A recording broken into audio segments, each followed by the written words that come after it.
todos esses países que você citou, Nova Zelândia, Islândia, Suécia, Finlândia, Dinamarca e a Noruega, que é o exemplo, eles conseguiram reduzir a desigualdade social. E eles conseguiram como? Primeiro ponto, a educação. Na Noruega, por exemplo, Paulo Nailson, ou em outros países, a educação é 100% pública.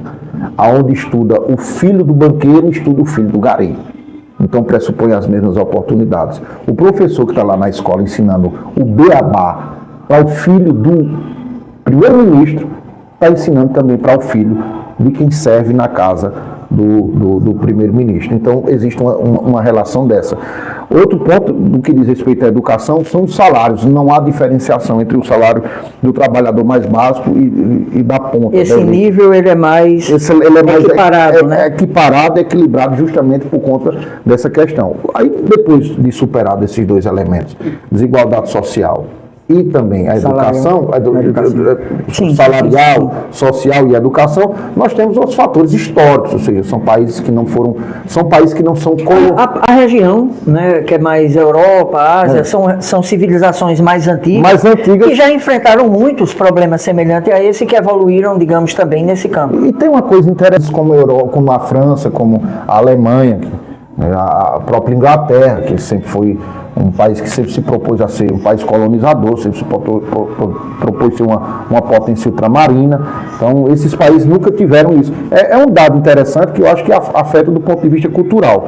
Você nunca viu uma colônia da Dinamarca, da Islândia, da Finlândia e da Nova Zelândia. Pelo contrário, eles sempre foram países que foram colonizados e sempre foram países que foram invadidos. Na Segunda Guerra Mundial, por exemplo, é um exemplo clássico. E a Nova Zelândia, até hoje, ela tem uma relação de subserviência à coroa inglesa. Então, você tem essa perspectiva.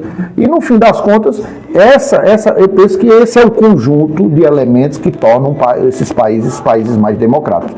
Mas, além disso, respeito aos direitos humanos, respeito à igualdade, liberdade de imprensa são fundamentais nesses países. Eles são países... São pilares, São pilares. E também respeito ao processo político eleitoral. Então você não dá para construir um país democrático se você não tiver todo esse conjunto de elementos que tornem a sociedade, ou seja, elas confiam no processo político eleitoral. Elas confiam isso.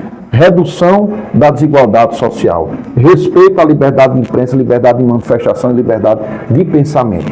E também muito ligado a essa condição de relação de igualdade.